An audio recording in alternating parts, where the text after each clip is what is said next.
Já viernes último nós damos resultado de dois tijdvak, dus die herkansen met een holandês. Então nós temos 7 alunos que lograr gradua dentro de 2 rondas. Essa aí está dando total de 84 alunos de Scol que bij open examen aqui. Então, ik tu gente gusta porcentagem, é 83% total. Nós estávamos na 77 de tijdvak 1, 76, segundo 77, sim.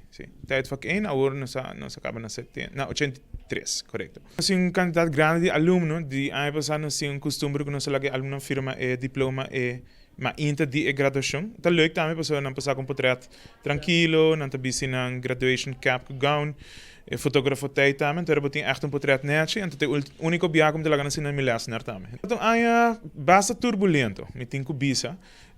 Nós estava tem 4 colegas a foco verlof, zwangerschapsverlof. Zij zorgt para reemplaçar diferentes docentes, dus alumnos gaan mensen confronteren met diferentes docentes que adonan les durante de ano que não está acostumado com não. Nós temos 2 docentes que está período hopi largo, para ano escolar e outro para ter a mitad ano, dus zij também zorgt para cambio, que wat dat betreft, lo que a organização, etc., dat een año que hopi reto, pero não está hopi contento que resultado não conhecem, apesar de tudo isso, então não bota o também que muito não está resilient, dus que não está adaptado à mesma situação, então tem hora bota mais preocupado para não que anang mesmo eigenlijk. Para outro ano, nós temos de plan riba mesa, toevallig ook met de oficina banter hand riba sakinang.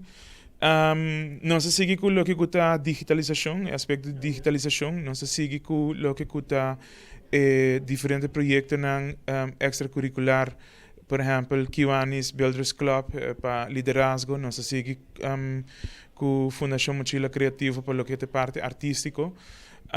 Onde o projeto hobby ambicioso que nós temos riba mesa agora que nós estamos trabalhando duro para realizar essa aqui tá tipo de buitenlandse reis que muito não de 3ª classe nós trabalhando hobby duro riba sei então nós espera que ainda também nós por realizar essa aqui.